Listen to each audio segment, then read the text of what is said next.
What's this? A letter for me. Welcome to another episode of Remember the Great Sports Through the Mail Thursdays. Today I'm going to go through 3 envelopes I just recently got back in the mail.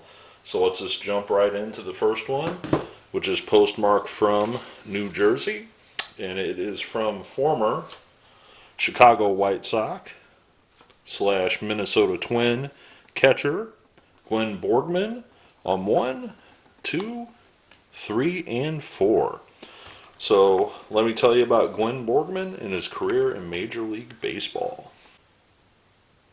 Glenn Borgmann, a Paterson, New Jersey native, was originally drafted in the 6th round by the San Francisco Giants in 1969, and then the 2nd round, also later that year in the 2nd phase, by the Pirates, however chose not to sign and remain in college.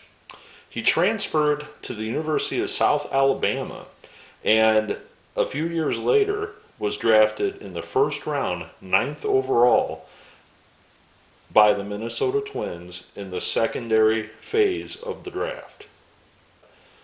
Well, in 1971, after being drafted, he was assigned to the single-A affiliate of the Twins. However, he had such a great showing at single-A, he finished the year in double-A, and in just 77 games combined, he batted .325 and cracked 10 home runs while catching for the Twins affiliates.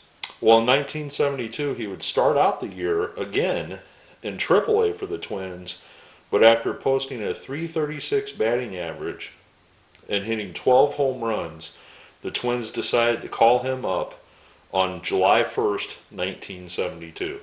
Well, he would finish the year out with the Twins, appearing in 56 games, posting a .234 batting average as the Twins catcher. Well, the following year, the Twins decided to send him back down to AAA, where he would spend the majority of the season, where he appeared in 136 games in AAA, batting .274 and hitting 8 home runs. He would appear in 12 games, though, that year for the Twins. Well, in 1974, the catching duties were all his, where he appeared in 128 games, batting .252 and hitting 3 home runs. In 1975, it was pretty much a repeat of the 74 season, where he appeared in 125 games and posted just a batting average of .207. Well, going into 1976, he was then delegated to part-time catching duties. And from 1976 through 1979, Borgmann would primarily be used as the backup catcher for the Minnesota Twins. After the 79 season, he would be let go by the Twins and granted free agency. He would then sign 1 year with the Chicago White Sox. He would spend 1 year with the White Sox and then would be released from his contract after the 1980 season, where he split time between their AAA affiliate and the major leagues.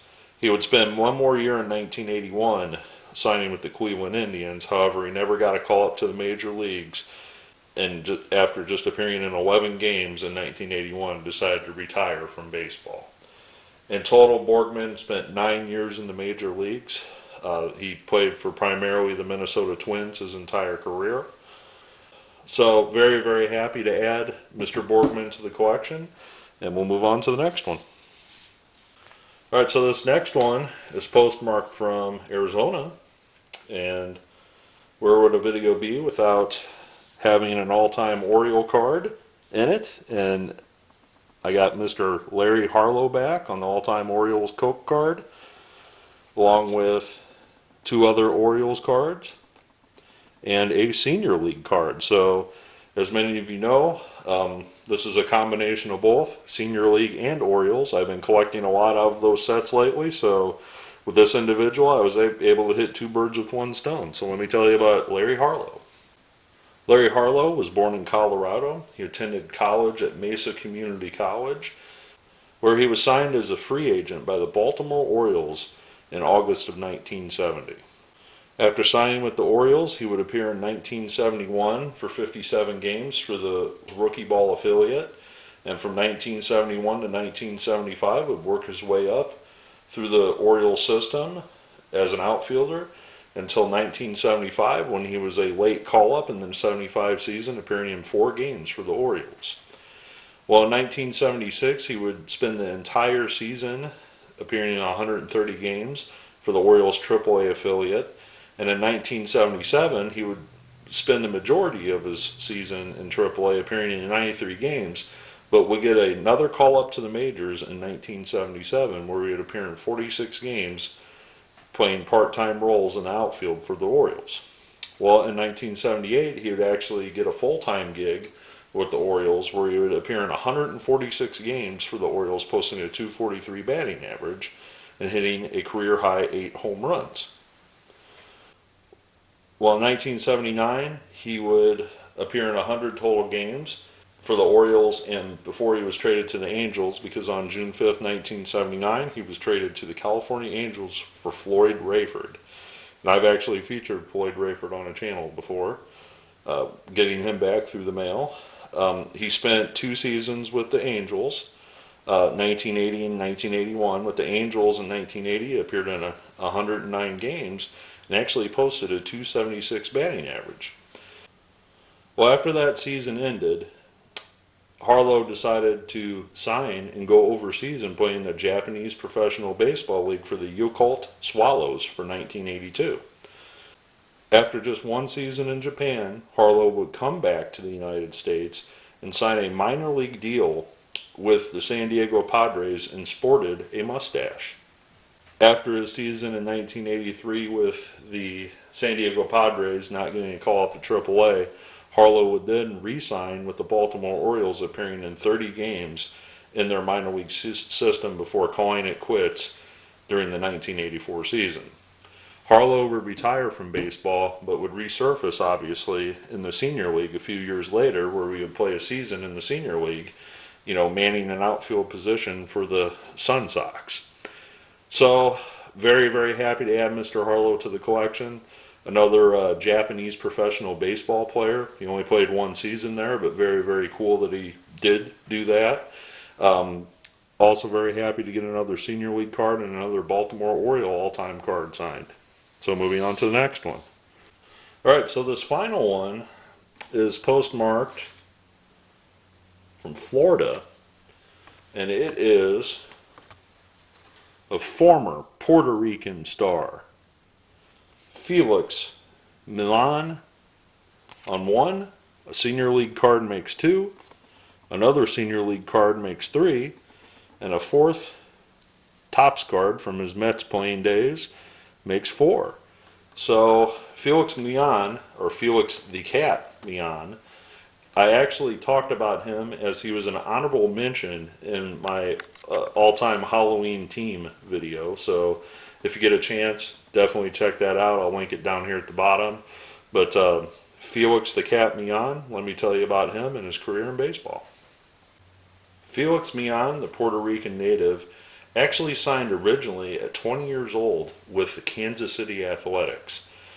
With the Kansas City A's, he played 1 season in A-ball and batted .291. And the following year, in 1965, the Milwaukee Braves got him from the Kansas City Athletics. Well, with the Milwaukee minor league team, he appeared in 127 games, splitting time between single A and double A. Well, in 1966, he would split time between double A, triple A, and the majors when he got his call up on June 2nd, 1966.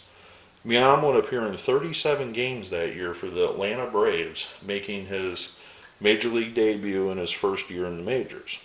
Well, the following year, in 1967, he would appear in 41 games at the major league level, but he would spend the majority of the season appearing in 106 games for Atlanta's AAA affiliate.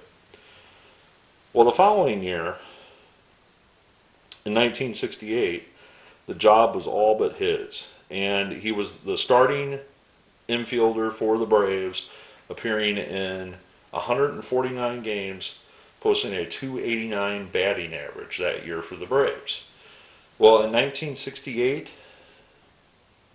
that was the first year that he was a full-time player, but from 1969, 70, and 71, Felix would be named to the National League All-Star team representing the Braves all 3 of those seasons, posting great numbers.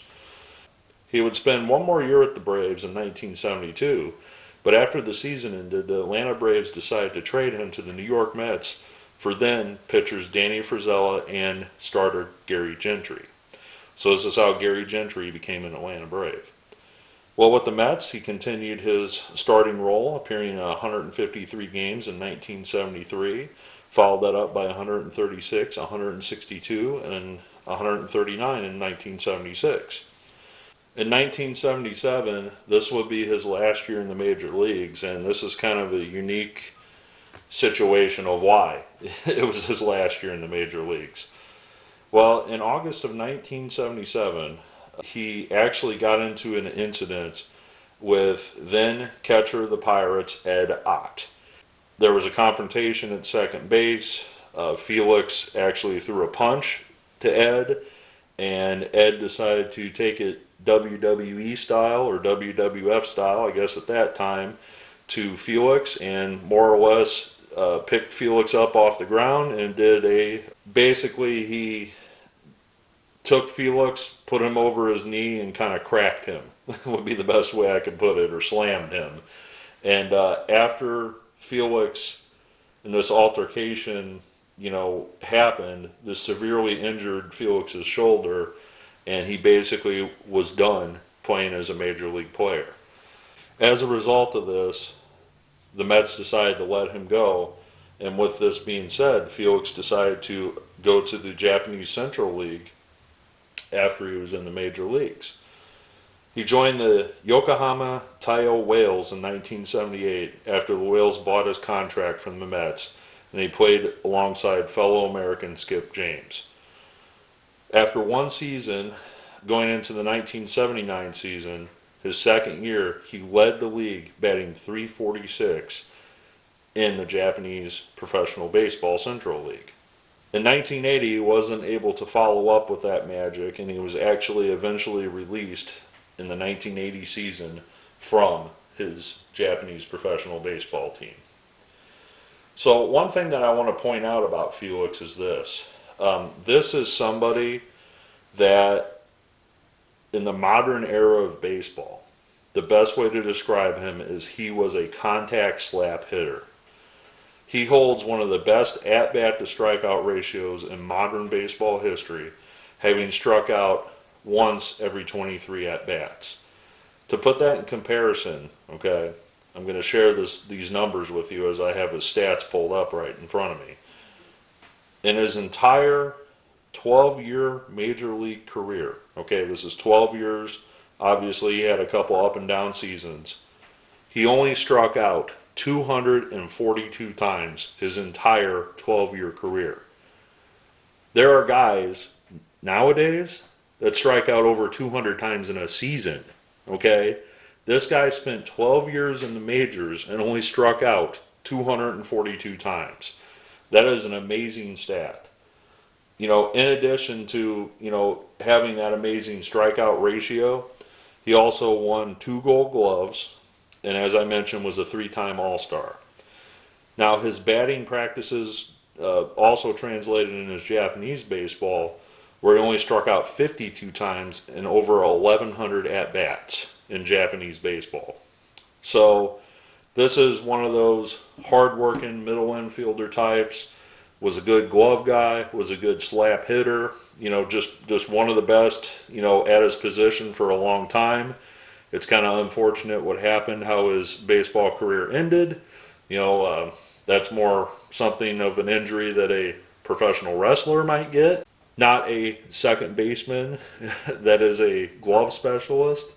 Very, very happy to add his autograph to my collection. The only thing that I guess I didn't think of was I sent him this card, and you can barely see the signature as he signed these in ballpoint pen. This picture, I guess, was taken, at dusk or something, at the photographer that took that picture, and you can barely see the autograph.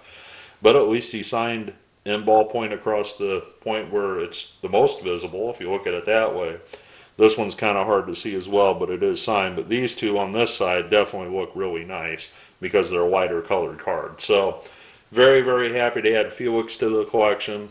Very happy to add more senior league cards. You know, also the Baltimore Oriole card of Larry Harlow. You know, very happy to get those. Also very happy to get Glenn Borgmann back. You know, I'd never gotten him before either. Actually, none of these players I've ever gotten before. So I hope you enjoyed this video. Learned a little bit about some players from the 1970s. Leave your comments below, and as always, happy collecting.